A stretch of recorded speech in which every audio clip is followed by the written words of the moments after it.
আমার নতুন আরেকটি ভিডিওতে তোমাদের সবাইকে স্বাগত। আশা করছি সবাই খুব ভালো আছো এবং সুস্থ আছো। তোমাদের সাথে আজকে একটা নতুন জিনিস শেয়ার করছি। এই যে আমি একদম ধানের আলে বসে রয়েছি।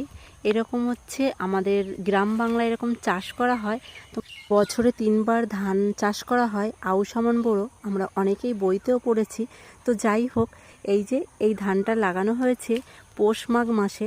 তো যাদের ধানটা আগে লাগানো হয়েছে তারা কিছুদিন আগে কাটবে, বা যাদের ধানটা পরে লাগানো হয়েছে তারা কিছুদিন পরে কাটবে।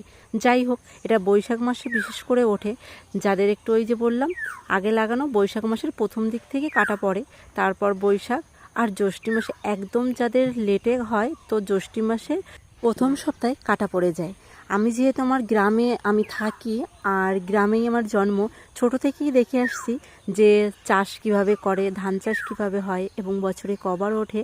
তো সেইগুলো আমার এখন মুখস্থ হয়ে গেছে। তো ওই জন্য ভাবলাম যে কি তোমাদের সাথে একটু শেয়ার করি। ভিডিওটা কেমন লেগেছে অবশ্যই জানিও। টাটা।